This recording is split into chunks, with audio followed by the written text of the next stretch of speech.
आज का संकल्प सिद्धि क्या प्राप्त करनी है हमको? संकल्पों की सिद्धि प्राप्त करनी है। और संकल्प सिद्धि हमें कैसे मिल सकती है? आप सबका कोई अनुभव है कि संकल्प सिद्धि हम किसे कह सकते हैं? जब तो पावरफुल संकल्प नहीं होंगे संकल्प सिद्धि नहीं होगा। बिल्कुल राइट। मतलब पहली बात है कि हमें अपने संकल्प कैसे चाहिए? पावरफुल चाहिए हैं, तब वो चीज की दृढ़ता रखेंगे तो वो सिद्ध होंगे। और कुछ संकल्प एक बीज है, अच्छे संकल्प लोगे तो अच्छा होगा। अच्छा संकल्प लेंगे तो सिद्ध ही होंगे, क्या बुरे लेंगे तो नहीं सिद्ध होंगे? बहुत सारे लोग तो बुरे बुरे संकल्प लेकर के सिद्धि प्राप्त कर लेते हैं। सिद्धि तो सिद्धि ही होती है ना। आप जिस भी संकल्प को लेकर के सोचते हो, चाहे वो गलत है चाहे वो सही है, लेकिन जिस पर आपका संकल्प बार बार काम करता है, जिसको आप बार बार फील कर रहे होते, बार बार सोच रहे होते हो, वही संकल्प एक नई रचना रच देता है और वो सिद्ध हो जाता है। आपने कहा भगवान मेरे को ना ये चीज मिल जाए, इसे कहते हैं आकर्षण का सिद्धांत। आप रास्ते से गुजर रहे थे, आपके मन में आया मेरे को साइकिल चाहिए, सिद्ध संकल्प किया ना कि साइकिल चाहिए, तो बार बार वो चीज देखना शुरू किया, बार बार उसके बारे में सोचना शुरू किया। जो चीज बार बार सोची गई, बार बार देखी गई, वो चीज यहाँ पे काम करना शुरू हो जाता है।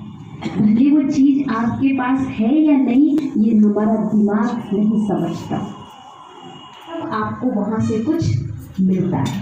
तो पहले हमें सब कुछ अपने आप में क्या कर देना है?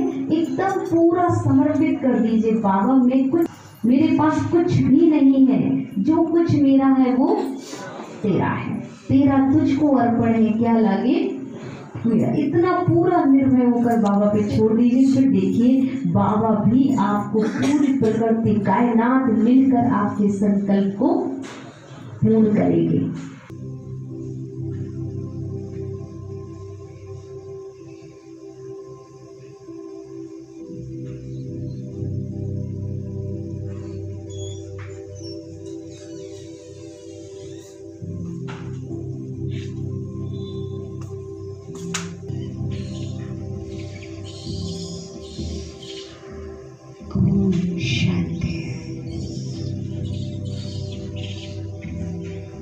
चलिए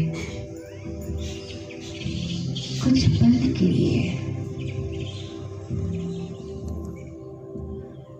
प्रभु प्रेम में मगन हो जाए। बहुत मेरा भाग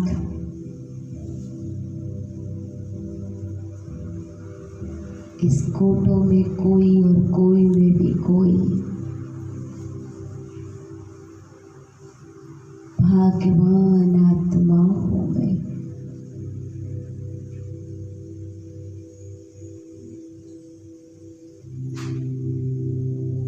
स्वयं भगवान से बात करने का भाग मुझ आत्मा को प्राप्त हुआ है।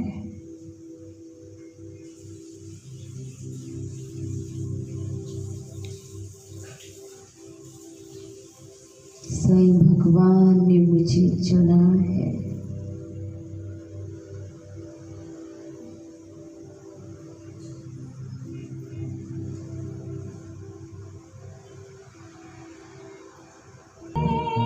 प्यार की तुझसे बाबा मांगी है जीवन डोर,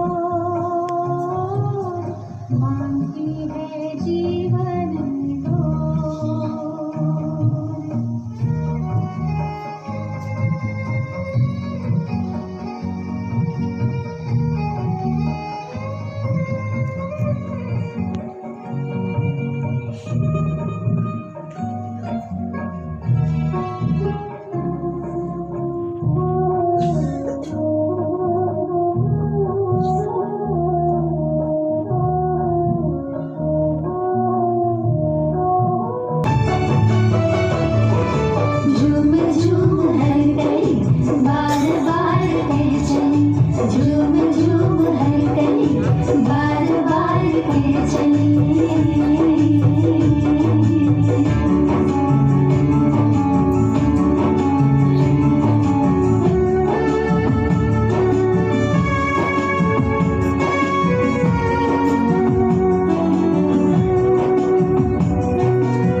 उठ करके ही जितनी बाबा से आप बातें करोगे आपको उतना आनंद आएगा।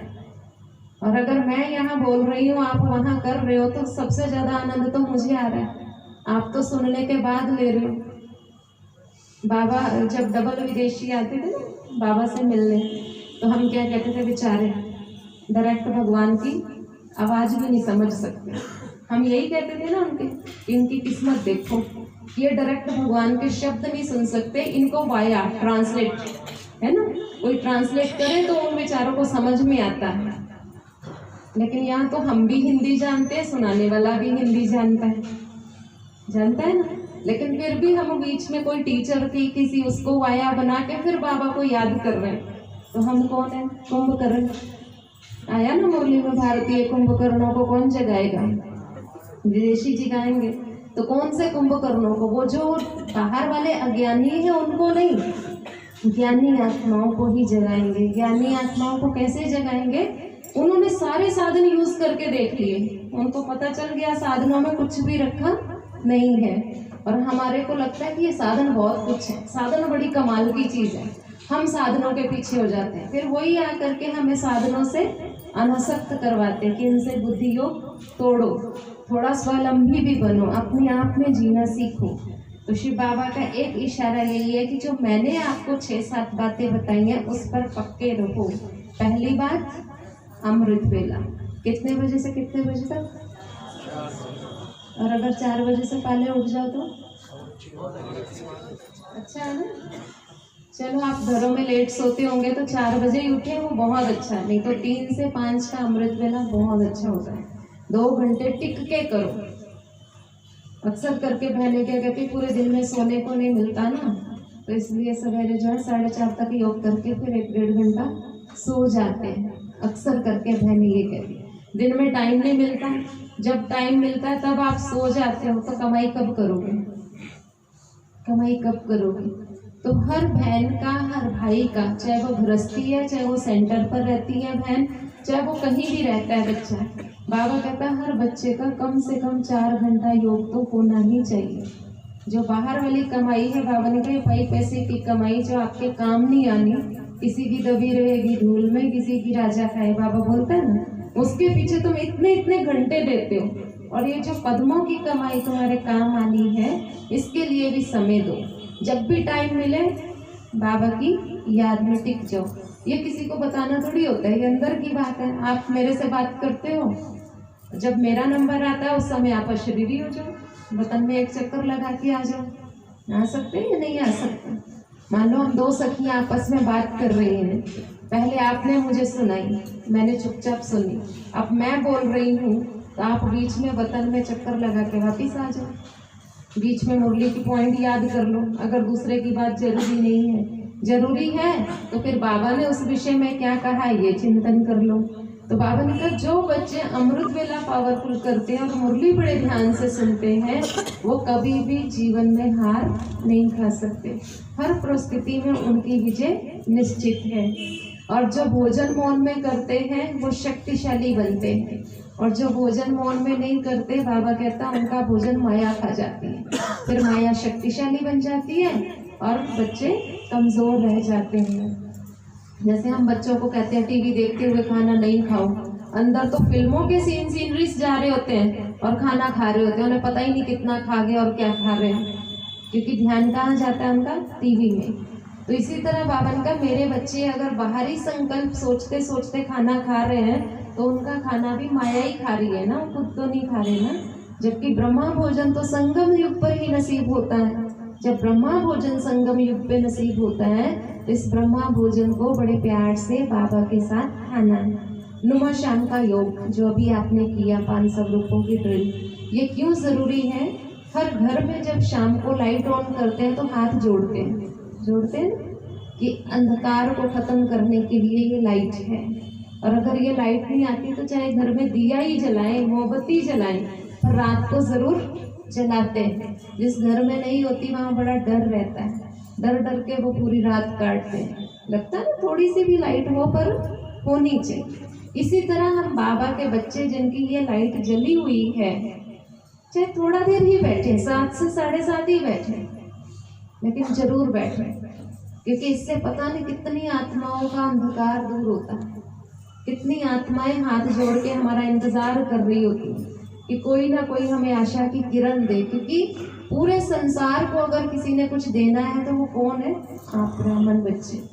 हमारे द्वारा ही उन सबको मिलना है। तो वो लाइट ऑन करते हैं तो हाथ इसीलिए जोड़ते हैं कि हम उनको कुछ ना कुछ देते हैं। सवेरे बाबा से लेते हैं और शाम को सारी दुनिया को देते हैं। तो शाम को देने का काम जरूर करना है। रात्रि चार्ट लिखना है, जिसको बाबा पोता मेल कहता है। बाबा कहता है, मैं बच्चों को कितनी बार कहता हूँ कि रात को पोता मेल लिखो, पर बच्चे लिखते नहीं है, भूल जाते हैं। माया लिखने नहीं देती, नहीं लिखने देती ना। कभी कभी तो सुनाना भी भूल जाते हैं, सोते सोते सुनाते हैं, पता ही नहीं, फिर और बातें याद आ जाती हैं। लेकिन ये बेसिक काम अगर हम नहीं करते तो चाहे फिर कितनी क्लासेस सुनो, कितना ही ज्ञान सुनाओ, कितना ही ज्ञान सुनाओ, लेकिन बाबा ने कहा वो आपको कुछ भी मार्क्स देने वाला नहीं है। ज्ञान इसलिए है कि आपको योग लगाना आ जाए, योग इसलिए है कि आपके जीवन में धारणाएं हो जाएं, धारणाएं इसलिए है कि सेवा ऑटोमेटिक हो। ज्ञान और सेवा अगर अति में है तो आपके जीवन में कोई भी प्राप्ति होने वाली नहीं है। ज्ञान भी अभिमान पैदा करता है और सेवा भी अभिमान पैदा करती है। दोनों चीजें अभिमान पैदा करती हैं। सेवा बहुत जो करते हैं वो मियाँ मिट्टू बनते रहते हैं। मैंने ये किया, मैंने वो किया, मैंने ये किया, मैंने वो किया, मैं आ जाती है। और जो बहुत ज्यादा ज्ञान बुद्धि में रखते हैं उनमें भी अभिमान आ जाता है कि इसे तो कुछ सुनाना ही नहीं आता, मैं ही सारा कुछ सुना सकती हूँ, उनमें भी अभिमान आ जाता है। तो ज्ञान और सेवा, सेवा वैसे भी चौथा सब्जेक्ट है। और जानकी दादी तो सेवा को बोलती थी खिलौना। जब बच्चे शरारतें करते हैं, कोई काम नहीं करते, तो उनको क्या कहते हैं? जाओ तंग ना करो, खेलो जाके, ऐसे बोल देते ना बच्चों को, खिलौना दे देते हैं। तो जब कोई बच्चा शिव बाबा की याद में टिक के नहीं बैठता, अलौकिकता से नहीं चलता, तो बाबा भी क्या कह देते हैं? चलो बच्चे सेवा करो, जाके जाओ सेवा करो। जितनी सेवा करोगे, जितना बिजी रहोगे, कुछ भाग्य बनेगा, समय तो व्यर्थ नहीं जाएगा नहीं। लेकिन अगर उस सेवा में योग नहीं है तो उसमें भी कोई प्राप्ति नहीं है। तो सबसे पहला सब्जेक्ट है योग। लेकिन योग लगेगा कब? जब ज्ञान की गहराई होगी। और ज्ञान की गहराई कब होगी? जब मुरली पर अटेंशन होगा। जब तक मुरली ध्यान से नहीं सुनेंगे तब तक हम कितनी क्लासेस क्यों ना सुन ले, हमारे जीवन में कुछ भी परिवर्तन आने वाला नहीं है। मुरली में कौन समझाता है? शिव बाबा। शिव बाबा को पता है कि हम पत्थर बुद्धि बने हुए। शिव बाबा को पता है हम बुद्धूनाथ थे। शिव बाबा पत्थर बुद्धि को पारस बुद्धि बनाता है, बुद्धूनाथ को सुद्धू बनाता है, बाबा बनाता है ना। बाबा ने कैसे बनाना है, कैसे बनाता है, वो मुरली में बाबा सारा कुछ सुना देता है। बच्चे ऐसे नहीं, ऐसे करो, ऐसा नहीं, ऐसे करो। जब हम बाबा की हर बात ध्यान से सुनते हैं तो बाबा कहता है आपको जीवन में फिर कोई भी परेशानी नहीं आती है।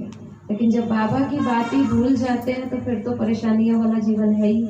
जी परेशानियों के युग में रहे हैं। कलयुग का मतलब क्या है? यहाँ दुख है, धोखे हैं, परेशानियां हैं। और शिव बाबा क्या है? जहाँ सुख है, शांति है, समाधान है। लेकिन हम सबकी बातें याद रखते हैं, किसकी बात भूल जाते हैं?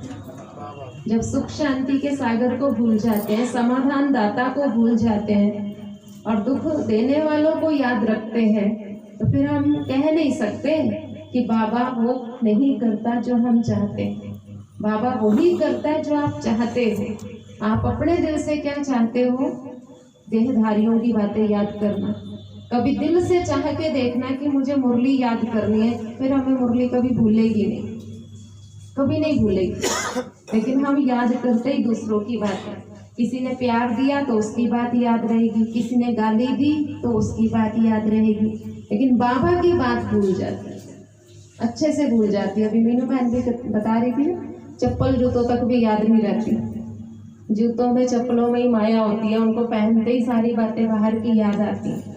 और अगर बाबा की बात याद भी होती है तो कहाँ होती है? दिमाग में, दिल में नहीं उतरती है। दिल में किन की उतरती है? दुनिया वालों की, परिवार वालों की, जो हमें तंग करते हैं उनकी। कई माताएं बहनें भाई बहुत रोते हैं, फलाने ने मुझे ऐसा बोल दिया। वो क्यों रोते हैं? क्योंकि उनकी बात उनके दिल को लग गई। अब दिल को लग गई इसलिए वो रो रहे हैं। शिव बाबा कहते हैं मैं जो इतना तुम्हें सुनाया, मेरी बात तुम्हें दिल में क्यों नहीं लगी? मेरी बात अगर तुम्हें दिल में लग जाती तो तुम्हारे को ये रोने की नौबत ना आती। लेकिन बाबा की बात दिल को लगे, उसके लिए बाबा से प्यार जरूरी है। आने वाली दूसरी या तीसरी मुरली में बाबा ने कहा है, कई माताएं बहनें ना आदत होती है, मेरा बाबा मीठा बाबा, मेरा बाबा मीठा बाबा रटा ही हुआ है, लेकिन दिल में बाबा नहीं है। दिल में थोड़ी सी कोई गलती करता तो उसको ऐसे गुस्सा करने लग जाएंगे, जो बात मत पूछो। बाबा क्या है? प्यार का सागर। मुख से क्या कह रही है? मेरा बाबा। किसी से कोई गलती हो गई तो मुख से क्या निकल रहा है? पत्थर। तो बाबा ने पत्थर थोड़ी दिए थे सवेरे, क्या दिए थे? रतन। निकले क्या? पत्थर। प्यार किससे है? बाबा से। दुनिया को क्या मारा? पत्थर। मतलब हम दोगले हैं ना, दोहरा व्यक्तित्व ओढ़ रहे हैं ना, तो दोहरा व्यक्तित्व नहीं ओढ़ना है। मेरा बाबा कहते हो तो बाबा के गुणों को, बाबा की धारणाओं को अपने जीवन में हमें जरूर धारण करना है। एक छोटी सी एक्सरसाइज कराती हूँ। 1 मिनट में आप कितनी बार ताली बजा सकते हैं? 1 मिनट में कितनी बार ताली बजा सकते हैं? पता नहीं, पता करके देखें। चलो मैं बोलूंगी स्टार्ट, तो आपको ताली बजानी है और गिनती करनी है, ठीक है? जब मैं कहूंगी स्टॉप तो स्टॉप करना है, गिनती अपने आप ही करनी है। स्टार्ट।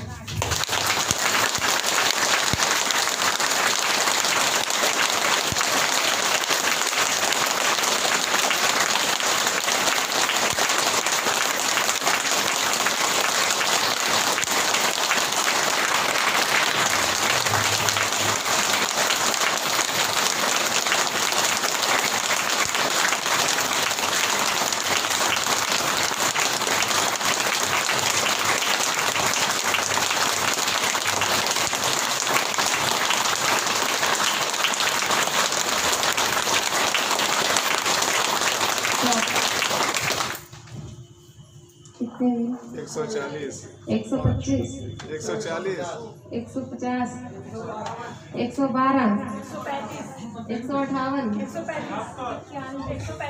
135, 102, 173, 105, 105। मतलब सारे 100 से ऊपर ही हैं। 84, 95, मतलब 80 अबव है। किसी से 80 से बिलो है? कोई 80 से नीचे है? 71, 74। अच्छा 60 से नीचे कौन कौन है? 60 से नीचे कोई नहीं, सारे 60 से ऊपर है। जो 60 से नीचे थे ना वो नंबर 1 थे, जो 60 और 100 के बीच में थे वो नंबर 2 थे, और जो 102 आगे 50 है वो नंबर 3 थी। तो मतलब आप सेकंड और थर्ड की लाइन में तो हो, वो फर्स्ट नंबर में नहीं। फर्स्ट नंबर में आने के लिए क्या करना पड़ेगा? अच्छा एक एक्सरसाइज और। अब आप ध्यान रखना, पता चल गया ना मैं कैसे कराने वाली फर्स्ट सेकंड थर्ड आपका। ऐसा अभी दूसरी एक्सरसाइज से क्लियर हो जाएगा क्यों। एक सेंटेंस है, मैं आत्मा शांत स्वरूप हूँ। क्या है सेंटेंस? अब मैं कहूँगी स्टार्ट, तो आपको स्टार्ट होना है। अब आपने बोल के नहीं गिनती करना, अपने हाथ पे गिनती करना है। जब मैं कहूँगी स्टॉप तो आपको स्टॉप होना है। ये भी 1 मिनट की एक्सरसाइज है। अब आप देखते हैं ये कितनी बार बोलते हो ये सेंटेंस, कौन सा? अब बोलिए स्टार्ट। बोलना नहीं है। मुंह अंदर ही अंदर बोलना है और काउंट करना है हाथ में, ठीक है? स्टार्ट।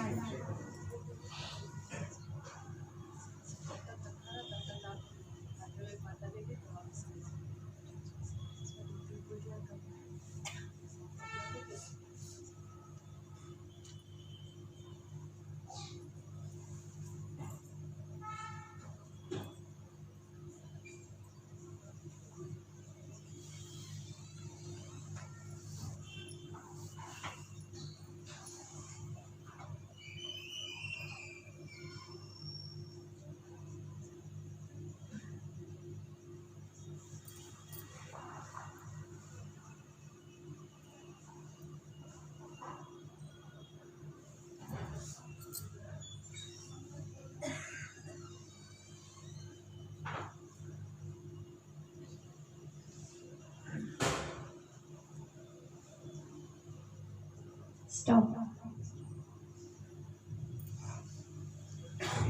अब बताओ। 42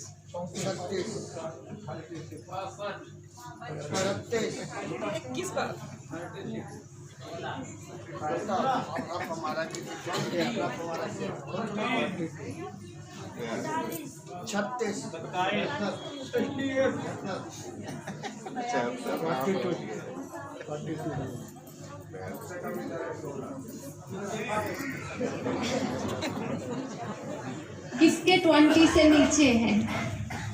20 से नीचे किसके? 1 2 3 4 5 6। अच्छा, 20 और 50 के बीच में किसके? 50 और 100 के बीच में किसके? 1 to 10 के बीच में भी किसी के हैं?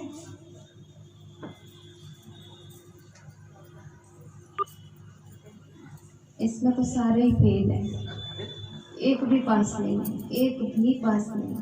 देखो, पहली एक्सरसाइज आपको जो कराई थी ना, क्लैपिंग करेंगे, उससे पहले बात चल रही थी सर्वगुण संपन्न 16 कला संपूर्ण, हर कर्म परफेक्शन वाला होगा। जैसे यहाँ योग युक्त अलौकिकता बना करके सेवा करते हैं, वैसे ही घर में करनी है। आपको कहा था आप 1 मिनट में कितनी बार ताली बजा सकते हैं। हमारे 1 मिनट में नॉर्मली 60 विचार, वो भी तब जब जोश में हो, तब जब योग में हो तो 25 या 30, है ना, इतने विचार चलते हैं। तो अगर हम ऐसे करके लय में बजाते हैं और सेकंड में ही एक ताली बजेगी ना 60, अगर योग युक्त होके बजाएंगे तो कम हो जाएगी, और ज़्यादा योगी होंगे तो और कम हो जाएगी। लेकिन आपने सोचा ताली बजानी है, जितनी जल्दी जितना ज़्यादा हो उतनी बजानी है। फिर आपको फर्स्ट सेकंड थर्ड भी अनाउंस कर दिया क्या कि जो सबसे नीचे वाले हैं वो फर्स्ट है। तो दूसरी एक्सरसाइज इसलिए कराई गई थी कि अब आप अपने संकल्पों को नियंत्रण करें और आराम से बोले मैं शांत स्वरूप आत्मा हूँ। तो ये आपके 1 से 10 के बीच में आने चाहिए थे, लेकिन आपने सोचा ये भी शायद वो 100 से नीचे नीचे ही होगा काम, लेकिन आपने जल्दी जल्दी ये विचार चलाए और क्या हो गया, फिर सब फेल हो गए। ये जो ज्यादा डिप्रेशन में होते हैं ना, ये उनकी निशानी होती है 20 से ऊपर, 15 से ऊपर। ये आप डिप्रेशन में नहीं है, लेकिन आप एजम्पशन, एक एजम्पशन होता है ना, आपका क्या था, जैसे किसी को कुत्ता काट ले किसी गली में, वो दूसरी बार आएगा तो क्या सोच के आएगा कि कुत्ता तो नहीं है, यही सोच के आएगा ना, देखता आएगा कि कल यही काटा था। नहीं भी होगा ना तब भी आपके अंदर एक वहम होगा। तो अभी आपको क्या था कि हमें जो नंबर लाने हैं वो इतने से इतने में लाने हैं। अभी आप अपना ज्ञान योग भूल गए थे, अभी आप उसी उसमें एसोसिएटेड उससे जुड़े हुए थे पहले वाली बात से। लेकिन हमेशा ये ध्यान रखो कि हमारे विचार जितना धीरे चलेंगे ना, शक्ति उतनी बढ़ेगी, और जितना ये विचार तेज चलेंगे उतनी शक्ति घटेगी। देवी देवताओं के 1 मिनट में 1 से 8 इतने विचार चलते हैं। मनुष्य के तो चलते हैं 25 और 30, ब्राह्मणों के चलते हैं 15 और 20, और देवताओं के चलते हैं 1 से 10 के बीच में। तो हम तो कहाँ गए, पार हो गए ना। फिर से अपने ट्रैक में आना है, ब्राह्मण जीवन में आना है। कभी भी हमारे 15 से ऊपर नहीं जाने चाहिए। जो हम योग करते हैं ना, मैं शांत स्वरूप में, प्रेम स्वरूप में, आनंद स्वरूप, यही करते हैं ना योग में, और तो कुछ नहीं करते। क्योंकि बाबा ने कहा बच्चे ये तुम्हारी खोई हुई प्रॉपर्टी है, तुम्हें वापस लानी है और वापस आएगी तुम्हारे चिंतन से। और हम यहाँ बैठ के यही चिंतन कर रहे होते हैं, और उधर कोई आकर के गड़बड़ करता है, उसको कई बार हम डांट मारते हैं या कुछ भी कह देते हैं उल्टा पुल्टा। यहाँ जब मैंने शांत स्वरूप सोचा और वहाँ उल्टा कर्म हुआ, उसका परिणाम ये था कि जितने मेरे 1 मिनट में विचार होने चाहिए थे वो नहीं थे, उससे ज़्यादा थे, इसलिए उसकी शक्ति नहीं आ पाई। और जब वो विचार मेरे लिए शक्ति ही नहीं बन पाया तो मेरी शांति बाहर निकलेगी कैसे। पहले भी सुनाया जा रहा था कि मनुष्य ये नहीं देखते कि ये स्नान शुद्धि करते हैं, मनुष्य ये नहीं देखते कि ये भोजन शुद्धि करते हैं, मनुष्य ये भी नहीं देखते कि ये वहाँ रोज जाते हैं, मनुष्य ये देखते हैं कि आप उनके साथ व्यवहार कैसा करते हैं, यही देखते हैं। और हमारा व्यवहार उनके साथ अपनेपन का हो, गुणों सहित हो, उसके लिए ये एक्सरसाइज बहुत ज़रूरी है कि जो भी विचार चलाएंगे कैसा चलाएंगे, धीरे धीरे धीरे। बाबा को कभी ड्रिल कराते देख रहे हैं? बाबा कहते हैं परम धाम में पहुंच जाओ, और फिर बाबा शांत हो जाता है 2-3 मिनट के लिए। अब इतने में हमारे कितने विचार चल पड़ते हैं, लेकिन हम उसी विचार में एकाग्र रहे, ऐसा नहीं हो पाता है। हमारे साथ भी पहले ऐसा होता था, दीदी कहती थी योग में बैठो 2 घंटा, और हम 10 मिनट में कहते थे सारा योग हो गया। सारा योग हो गया मतलब आत्मा के गुण भी बोल दिए, देवताओं के गुण भी बोल दिए, बाबा के गुण भी बोल दिए, तो योग खत्म हो गया। लेकिन दादी कहती थी एक गुण के ऊपर आधा घंटा टिक के बैठो। आपको तो फिर भी कमेंट्रीज मिल रही हैं, सहयोग मिल रहा है। पहले तो कोई दादी दीदी कमेंट्री नहीं कराती थी। वो कहती थी कमेंट्री मतलब क्या होता है, वैसाखी समझते? वैसाखी क्या होती है? छड़ी होती है ना, पकड़ के चलते हैं। तो दादी कमेंट्री को ये बोलती थी कि कमेंट्री नहीं चलाओ, कमेंट्री नहीं करो। और अगर शीलू दीदी, आशा दीदी, उषा दीदी ये कमेंट्री करवाते भी थे, किनको कराते थे? जो शिविर में आते थे। छोटे बच्चे को उंगली पकड़ के चलाना पड़ेगा ना, लेकिन कितनी देर तक उंगली पकड़नी पड़ती है? 1 साल तक, बस 2 साल तक पकड़ेंगे। लेकिन बाबा कहता है सदा ही जो उंगली पकड़ के चले तो क्या कहते हैं, इसको तो पोलिया, इसको इंजेक्शन नहीं लगवाए गए थे सही, इसकी टांगे खराब है, इसको तो ये सहारा चाहिए। तो बाबा कहता है कि बच्चे अपने विचारों पर कंट्रोल करो, जो बाबा ज्ञान सुनाता है उसे ध्यान से सुनो, और ध्यान से सुनकर अपने पर ध्यान दो कि उसको मैं कैसे कर रहा हूँ। ये जो एक्सरसाइज अभी आपने की है ना, कल सारा दिन करना। सारा दिन करना मतलब जब भी आप घर जाएंगे ना, हर घंटे में 1 मिनट में बस यही सोचना है, मैं शांत स्वरूप आत्मा हूँ। और कोशिश करना इस विचार को बहुत ही, भले आप काउंट करते, स्वरूप मत बनना अभी इसका, वैसे भी हम बहुत कम स्वरूप बनते हैं, रिपीट ही कर रहे होते हैं। कल का दिन आप रिपीट करना, लेकिन धीरे धीरे करना, उससे देखना आपके अंदर कितनी शक्ति आ जाएगी। उससे इतनी शक्ति आएगी कि धीरे धीरे आप थोड़े ही दिनों में क्या करने लगेंगे, स्वरूप बनना शुरू हो जाएंगे। लेकिन इसको करके ज़रूर देखना। एक भाई जिसको मतलब बहुत ही ज़्यादा कुछ ऐसा लॉस हो गया था, सुसाइड करने की नौबत पे था, उसके इतनी तेज़ी से विचार चल रहे थे कि 5-7 दिन से उसको नींद नहीं आई। अब जिसने 2 करोड़ रुपया किसी का देना है और पास में 2 रुपये नहीं है, उसको नींद आ सकती? नहीं आ सकती ना। दुकान भी सारी चली गई, आग लग गई थी दुकान पे, तो सारा सामान भी जल गया। और कुछ किसी से कर्जा लिया हुआ कुछ भी है, उसे नींद नहीं आ रही थी। अब उसको यही एक विचार दिया गया कि आपने बस यही सोचना है। कहता नहीं सोचा जाता, तो उसे सेंटर पर बिठा करके खुद बोल बोल के उसको ये अभ्यास कराया गया। 3-4 दिन के बाद उसके इस अभ्यास से उसको नींद आना शुरू हुआ। अब जब नींद आना शुरू हुआ, रिलैक्स हुआ, तो हर मानव के पास इतनी अच्छी बुद्धि है कि वो कोई भी प्लानिंग करके अपने बिगड़े हुए काम को सुधार सकता है ना। लेकिन हम अपनी बुद्धि को उस समय क्या करते हैं, व्यर्थ विचारों से, फालतू के विचारों से और विचारों की फास्ट गति से बुद्धि को मार देते हैं। तो बुद्धि को हम मारे नहीं, बुद्धि को हम संभली हुई समझदार बुद्धि जो है, मन को शांत करके उसके निर्णय को लेकर के अपने बिगड़े हुए काम को सुधारे। आज दिन तक हमारी घर परिवार में जो रिपोर्ट आती है और आती ही आ रही है, इसका कारण ये नहीं है कि हमें बाबा पे निश्चय नहीं है, इसका कारण ये भी नहीं है कि हमें ज्ञान समझ में नहीं आया, इसका कारण ये है कि हमारे विचारों में बहुत ज़्यादा तेजी है। विचारों को स्लो करना है, कितना स्लो कर सकते हो उतना ही स्लो करो, इसको अनुभव कहते हैं।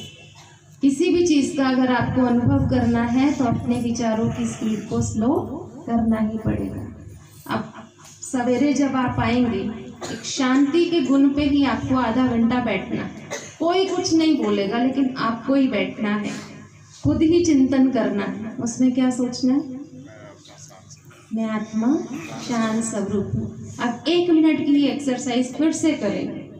आप काउंट भी करेंगे और मन ही मन सोचेंगे, मैं शांत स्वरूप आत्मा हूँ। इससे भी धीरे सोचना, मैंने तो आपको सुनाना है इसलिए बोल रही हूँ, लेकिन इससे भी धीरे सोचना है।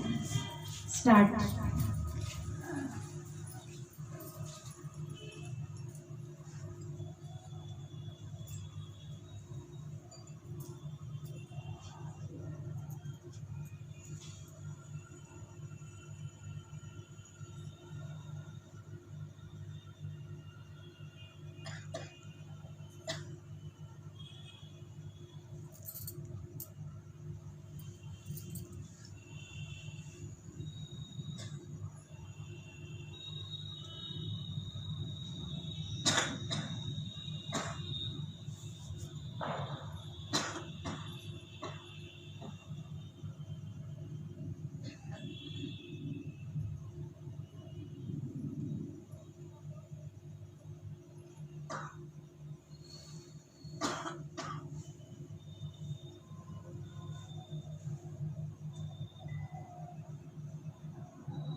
बताओ 1 to 10 किसके?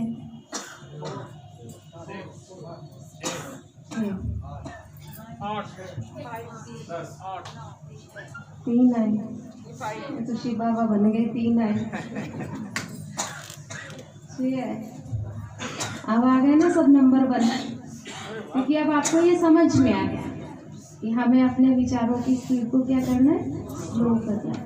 क्यों स्लो करना है? जितनी विचारों की स्पीड स्लो होगी ना, उतनी आपकी कर्म करने की शक्ति फास्ट होगी। जिनके विचार फास्ट चलते हैं ना, वो ढीले ढाले होते हैं, बहुत ढीले होंगे, उनके कर्मों में इतने ढीला होगा कि दूसरा भी देख के बोर हो जाएगा, लेकिन उसके अंदर संकल्प बड़े फास्ट होते हैं। हाँ, उससे तो इसीलिए जो भी अंदर हमारे विचार चल रहे हैं ना, उसकी स्पीड को देखो कि वो कैसी है, और अगर बहुत फास्ट चल रही है तो उसको पकड़ो, कंट्रोल करो, बुद्धि रूपी लगाम को खींचो, अपनी लगाम अपने हाथ में रखो, किसी और को नहीं देनी है। तो हमारे धीरे धीरे संस्कार भी सुधरते जाएंगे, परिवार में भी सुख शांति होती जाएगी, और आत्मा में ज्ञान गुण और शक्तियों की धारणा भी होती जाएगी। और एक बहुत अच्छी बात जो हम सब अभी सेंटर पर कर रहे हैं, और वरदान में भी आई है, आज के वरदान में भी आई है, और एक 7 तारीख के वरदान में भी थी, कि हर एक के संस्कार एंड तक अपने अपने रहेंगे। किसी के राजा के, किसी के नौकर के, आया ना आज, किसी के दासी के रहेंगे। और 7 तारीख के वरदान में जो आया था वो क्या आया था, कि कोई कैसा भी कर्म कर रहा है, लेकिन आप अपने साथ प्रतिज्ञा करो कि मैं राइट कर्म ही करूँ। यही आया ना, कौन क्या कर रहा है उसका उस पर छोड़ दो, लेकिन मैं राइट कर्म करूँगी। ये अहंकार में रहता है, वो अकड़ के बोलता है, वो कहना नहीं मानती, वो मर्यादा में नहीं चलती, उसको बोलना नहीं आता, उसको चलना नहीं आता। बाबा ने कहा सब छोड़ दो, क्या करो, मुझे मर्यादा में चलना है, मुझे प्यार से बोलना है, मुझे राइट कर्म करना है। यही वरदान में समझाया था। अब ये बाबा ने 7 तारीख को वरदान में समझाया था, कल ही थी ना 7 और आज 8, एक ही दिन हुआ है। तो क्या एक ही दिन का चार्ट मेरे पास है कि मेरे सामने किसी ने गड़बड़ की और मैं उसके सामने राइट रही? है नहीं। वरदान तो याद होगा, लेकिन वो कर्म में नहीं था, तो मैं क्या समझूंगी? क्या समझा जाएगा? रट्टा मारा हुआ था, दिल में समाया हुआ नहीं था। दिल में समाया हुआ होता तो वो हमारे देखो एक ही दिन की बात है, हमारी सुनीता दीदी ना सबसे हाथ खड़ा करवाती है कि इन 5 दिनों में किसने किसी को नहीं देखा, केवल बाबा को देख के पुरुषार्थ किया, वो हाथ खड़ा करो। एक भी नहीं होता, सब देखते हैं अभी क्लास में ये आया या नहीं आया, ये कल भी नहीं आया, ये 2 दिन हो गए आता ही नहीं है ना। एक है वैसे पूछना हालचाल के भाव से, बहन को ध्यान खिंचवाना। एक है कि ध्यान ही रखना वो क्या पहन के आया, इसको कितनी बार का व्हाइट पहन के आया, ये फिर भी रंगीनी पहन के आती है। तो हमारा किधर जाता है ध्यान, दूसरों की तरफ नहीं जाता है। ये काम किसका है? बहन जी का। बहन जी बैठी है, वो अपना काम करेगी, बहन जी डायरेक्शन देगी, कोई करेगा नहीं करेगा वो आज वाला वरदान याद कर लो। अब जिसने वहां पर गेट पे ही खड़ा होना है, उसने राजघराने के अंदर भी नहीं आना, तो वो क्या समझते हो यहाँ आके बड़ी रॉयल्टी से बैठेगा? वो तो यहाँ आके कभी इधर देखेगा कभी उधर देखेगा, क्योंकि वहाँ गेट पे आदत क्या होती है देखने की, कौन आ रहा है, कितने अंदर गए, कितने बार। तो वो यहाँ एकाग्रता से नहीं बैठ पाएगा, आप कितना भी उसको कहो, क्योंकि उसमें वो रॉयल्टी के संस्कार आएंगे, धीरे धीरे आएंगे। कौन से आएंगे? अगर सतयुग में तुम्हें ये पहरे का पद लेना है तो वहां पर भी तुम्हें अच्छे से ही खड़े होना पड़ेगा। वो फिर आपको देख देख के आपके वाइब्रेशन से सीख जाएंगे। इसलिए शिव बाबा ने ये भी कहा कि जिसका काम उसको करने दो, आप अपने हाथ में लाओ नहीं उठाओ। वो चाहे अपना परिवार गृहस्थ हो या फिर यहाँ हो, दोनों ही स्थान पर मुझे जो सेवा मिली है चुपचाप वो सेवा करो। जो मेरा डिपार्टमेंट नहीं है उसमें मैं बुद्धि न चलाऊं। अगर उसमें हमारी बुद्धि चलती है तो ज्ञान मुरली भूल जाएगी। अब यहाँ बुद्धि चलानी जरूरी है या ज्ञान में बुद्धि चलानी जरूरी है? ज्ञान में जरूरी है, क्योंकि ज्ञान में बुद्धि चलाएंगे तो समझ बढ़ेगी, समझ बढ़ेगी तो योग में वृद्धि होगी, योग में वृद्धि होगी तो धारणा होगी, धारणा होगी तो सेवा अपने आप हो जाएगी, फिर सेवा करनी नहीं पड़ेगी। तो ये अभ्यास आप सबको भी करना है, हम सब भी कर रहे हैं, आप सब भी करें। 1 हफ्ता मुझे किसी के डिपार्टमेंट में कोई इंटरफेयर नहीं करना। जो सेवा मुझे घर में मिली है या सेंटर पर मिली है, मुझे योग युक्त होकर के उसी पर ही ध्यान देना है। किसी तरफ मुझे अपनी नोक झोंक नहीं करनी, यहाँ ऐसा क्यों वहाँ वैसा क्यों। जो चीज़ ठीक नहीं लगती है ठीक कर दो, लेकिन बुद्धि नहीं चलाओ। आशा दीदी जब हमारी ट्रेनिंग कराती है कन्याओं की, तो कहती है कि मान लो आप यहाँ आए, रोज आ रहे हो, सीढ़ियों के पास डस्टबिन पड़ा है और उसका स्थान वहाँ नहीं है, उसका स्थान बाहर गेट के पास है डस्टबिन का, लेकिन सीढ़ियों के पास है। और रोज ये मीनाक्षी बहन या अलका बहन सफाई करती करती वहीं रख देती है, और आप माताएं भाई आते हो क्या कहते हो, ये बहन को पता नहीं समझ ही नहीं आती है, यहीं रखती है, इसको पता ही नहीं चलता वहाँ रखना चाहिए। रोज आप बोलते हो, फिर दूसरे को बताएंगे, फिर तीसरे को बताएंगे, जो वायुमंडल बनाएंगे उसका जो बोझ होगा वो योग नहीं लगने देगा। यहाँ गलती अलका बहन की नहीं थी, यहाँ गलती किसकी थी? मेरे चिंतन की। तो जो मेरा चिंतन है मुझे सुख दुख वो दे रहा है, किसी का व्यवहार नहीं दे रहा, किसी का कर्म नहीं दे रहा।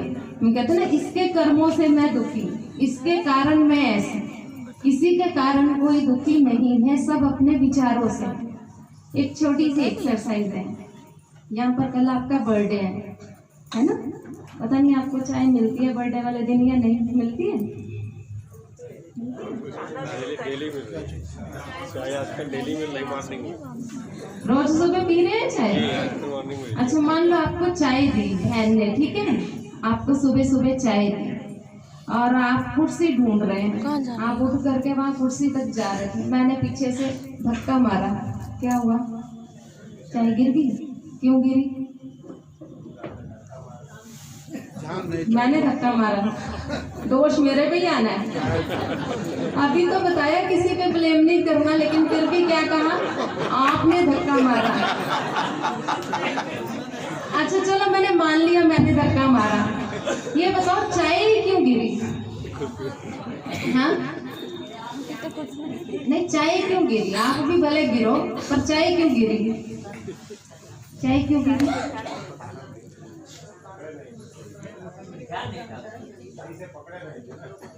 क्योंकि हाथ में चाय थी, हाथ में चाय थी तो गिरेगा क्या?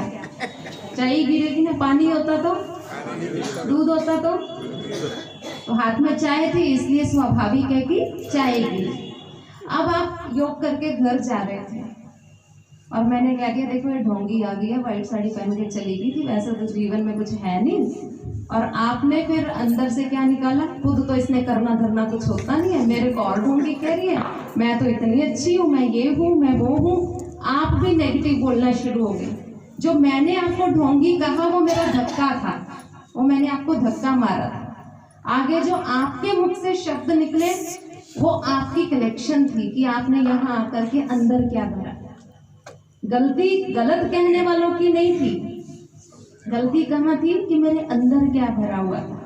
जैसे चाय गिरी थी ना, चाय थी, तो किसी ने मेरे को अगर गलत कहा तो मैंने भी उसके लिए गलत ही 4 शब्द बोले, तो इसका मतलब क्या, मेरे अंदर गलत ही भरा हुआ था, मेरे अंदर ज्ञान भरा हुआ नहीं था। भले मैं 25 सालों से बाबा के घर में हूँ, लेकिन फिर भी मैं गलत ही बोल रही हूँ, तो मैं बाबा का ज्ञान नहीं भर रही हूँ।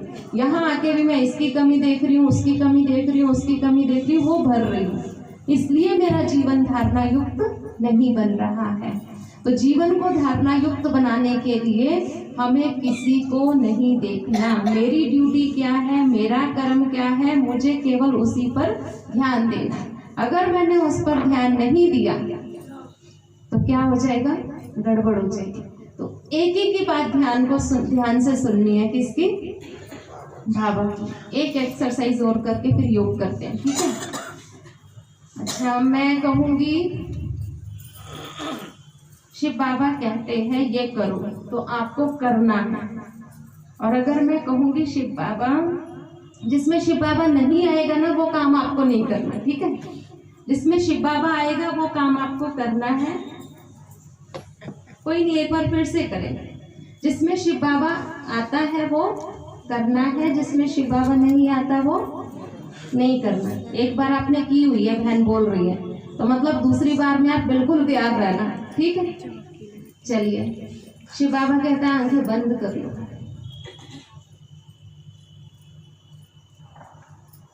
शिव बाबा कहते हैं आंखें खोल लो। शिव बाबा कहते हैं एक दूसरे को नमस्ते करो, एक दूसरे को नमस्ते करो। शिव बाबा कहते हैं ऊपर देखो। शिव बाबा कहते हैं नीचे देखो। शिव बाबा कहते हैं जो गलतियां की है उसके लिए कान पकड़ो। शिव बाबा कहते हैं हाथ जोड़ के माफी मांगो। अब ताली बजाओ। मैंने कहा शिव बाबा कहता ताली बजाओ, नहीं कहा ना, फिर भी आपने बजाई, फिर भी बजाई। कईयों ने नहीं बजाई लेकिन कईयों ने बजाई। तो इसका मतलब क्या है कि हम ध्यान से नहीं सुनते। जब हम ध्यान से नहीं सुनते हैं तो फिर गड़बड़ हो जाती है। तो इसलिए शिव बाबा की मुरली कैसे सुननी है, ध्यान से सुननी है। इसी तरह हम जब किसी की बातों पर ध्यान दे रहे होते हैं ना, वो ज्ञान की बातों से शुरू करते करते आपका ध्यान कब मायावी बातों में ले जाता है पता ही नहीं चलता। अब आपको मैं सुना तो बाबा बाबा रही थी, बीच में कब आपको बाबा कट करके ताली बजवा दी आपको पता ही नहीं चला ना। क्यों नहीं चला? क्योंकि अटेंशन की कमी थी। तो पूरा अटेंशन अपने पर देख करके बाबा की बात को सुनना है, क्योंकि हम सबको, चाहे वो हम समर्पित बहने हैं चाहे आप हैं, हम सब स्टूडेंट हैं और सबका पुरुषार्थ अपनी अपनी एकाग्रता के साथ है। तो अब हम जो बाबा को याद करेंगे इसमें पूरी एकाग्रता के साथ एक ही संकल्प रहेगा हमारा कल सुबह 8 बजे तक। कौन सा? बस इसी का ही अभ्यास करना है आपने। पहले 15 मिनट कोई कमेंट्री नहीं चलेगी, कोई कुछ नहीं चलेगा। पहले 15 मिनट अंदर एक ही चिंतन चलेगा, धीरे धीरे मैं शांत स्वरूप आत्मा हूँ, ऐसा कह के पॉज, मतलब रुक जाना है। रुक करके यहाँ फील करना है कि यहाँ एक सितारा है, उसकी शांति निकल रही है और वो पूरे आपके शरीर में भी फैल रही है और यहाँ से निकल के आसपास भी फैल रही है। ये आपने एक सेंटेंस को 1 मिनट अनुभव करना है। फिर 15 मिनट ये अभ्यास करने के बाद अनुभव करना है कि ये शांति रूपी सितारा उड़ के गया वतन में मूल वतन में शिव बाबा के पास, और बिल्कुल बाबा के पास, बाबा की शांति की किरणों के नीचे शांति से भरपूर हो रहे हैं। शांति से भरपूर होकर के फिर जब ट्रैफिक कंट्रोल बजेगा फिर वापस आना नीचे अपनी इस कुटिया में, इस देह में वापस आके फिर याद रखना मैं कौन, शांत स्वरूप आत्मा। फिर शांति से ही घर जाना है, शांति से ही परिवार में रहना है, शांति से ही घर में खाना खिलाना है, शांति से सो जाना है, शांति से ही उठना है और शांति दाता को साथ रखना है। अभी बैठेंगे अलर्ट होके सभी।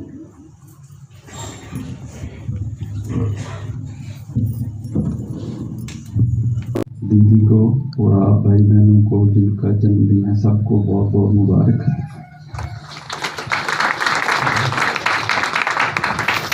और मतलब मैं भी खुद को भी बड़ा खुशनसीब समझ रहा हूँ, यहाँ आना हुआ, दीदी ने मौका दिया आने का, और इतनी अच्छी फुलवाड़ी देखी, इतना अच्छा ब्राह्मण परिवार से मिलके योग युक्त सारे बहुत अच्छे लगता है, बहुत मतलब खुशी हो रही है यहाँ आके।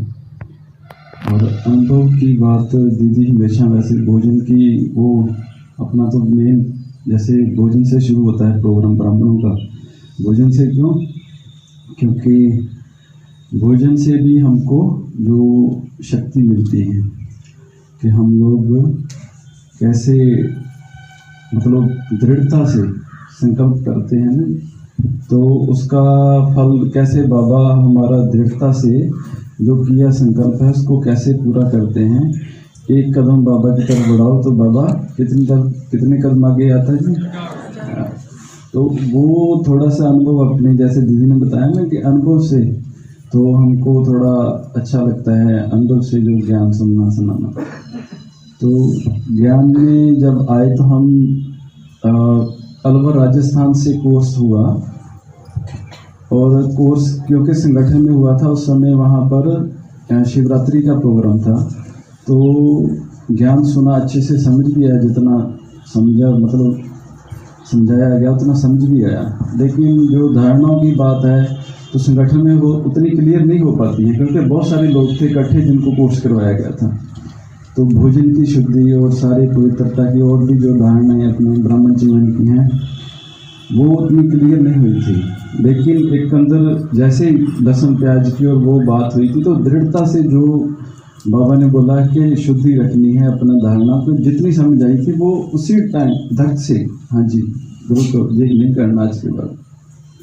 तो कोर्स के तुरंत बाद मेरा गुजरात जाना हुआ, वहीं से अलवर से। वहाँ जाके ये संकल्प था कि लहसुन प्याज वाली कोई चीज़ नहीं खानी है, लेकिन बाहर से किसी के हाथ का नहीं खाना है, इस चीज़ की मेरे को अंदर नहीं पता था।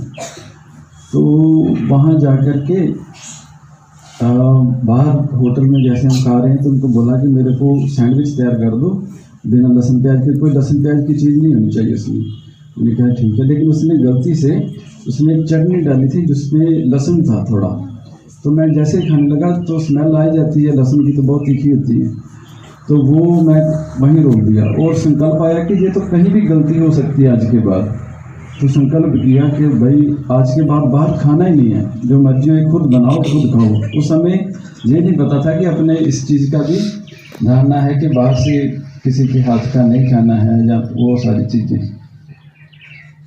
तो वो दृढ़ता से लिया गया संकल्प, बाबा ने कई जगह कई बार सहयोग दिया, उसमें बाबा का ही क्या कार्य है।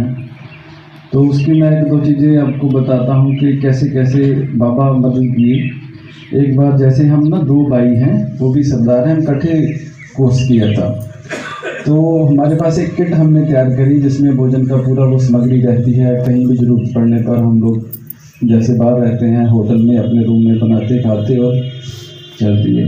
और कोशिश होती है कि कोई न्यूज़ सेंटर मिल जाए और वहाँ जाकर मुरली सुबह सुनने, कहीं भी रहें पूरा इंडिया कहीं भी घूमते हैं तो यहाँ भी सेंटर मिले बस, तो हम जाने कोशिश होती है कि वहाँ ही मुरली सुनी जाए।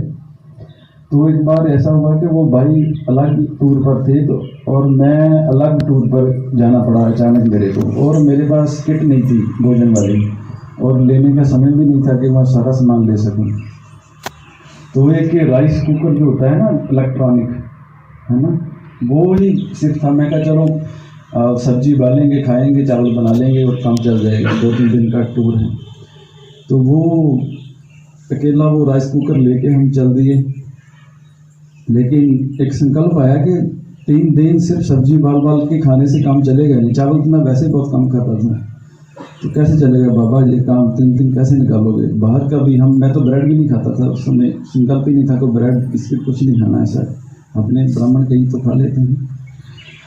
तो ये इंदौर गया, पहुंचा वहाँ पर होटल में, जैसे ही जाके सामान रख के अपना संकल्प आया जाके सब्जी लेके आऊँ जो उबाल के खाएंगे।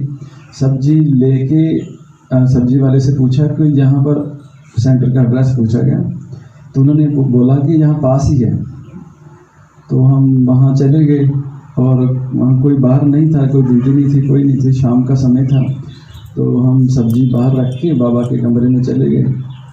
वहाँ पर जोग कर रहे हैं, जोग में बातें क्या करेंगे, भोजन की। अजी कैसे चलेगा काम, बाबा से बात कर रहे हैं। तो वो बाहर से दीदी की आवाज़ आई, ये सब्जी किसकी है? हम बाहर आए, दीदी हमारी है। कहाँ से आए हो? बात उन्होंने पूछा ना। तो आप ये सब्जी को लेके आए? फिर दीदी हम बनाएंगे, उबाल के खाएंगे। तो दीदी ने ये नहीं पूछा कि कैसे बनाऊँ क्या, नहीं, आपको नहीं उबालनी है, आप जितने दिन जहाँ रुकोगे यहीं पर आप भोजन करना, जितने टाइम करना है, मौज होगी। तो ऐसे मतलब एक बार नहीं। यहाँ पानीपत में क्या हुआ, जब पहली बार मेरा हुड्डा सेंटर जाना हुआ जहाँ दीदी सेवाएं दे रहे हैं, तो वहाँ पर सेंटर होटल जिसमें रह रहे थे, तो एक दिन भोजन बनाया वहाँ पर। तो होटल वालों को पता चल गया कि इन्होंने अंदर भोजन बनाया है रूम में। उन्होंने कहा कि हम अलाउ नहीं करते कि आप हमारे यहाँ होटल में भोजन बनाएं, तो आपको अगर रुकना है तो फिर भोजन ही बनाएंगे, नहीं तो आप जा सकते हैं, नहीं तो ऐसे होटल वाले बोलते नहीं। तो संकल्प आया कि कैसे चले करेंगे, क्योंकि हर होटल में हम लोग जाके नहीं रुकते हैं, होटल का भी वातावरण थोड़ा देखना पड़ता है ब्राह्मणों को।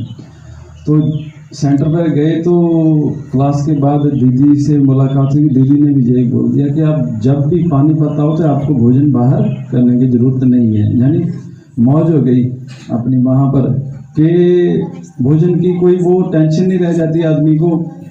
बाबा सब कुछ बाबा संभाल लेता है, क्योंकि बाबा को समर्पित किया हुआ ना सारा कि बाबा तू जाने, तो फिर बाबा जानता है कैसे करना।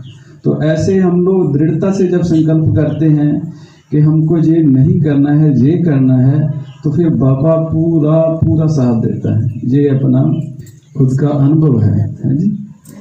बाकी और किसी को कोई आपको कोई सवाल हो कि भोजन के प्रति आपको लग रहा हो कि कैसे या कुछ भी, तो आप पूछ सकते हैं जी।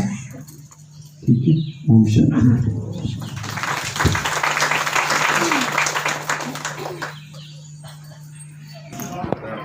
हिंदे बच्चे, इन्होंने खुद से संकल्प लिया था कि मुझे बाहर का नहीं खाना, अपने हाथ से बना के खाना है। बाबा मैं चावल उबाल के सब्जी, बाबा से बातें चल रही थी ना, बहन जी को अपने आप नहीं कहा ना, तो बाबा ने अपने आप जो है बहन जी को टच कराया।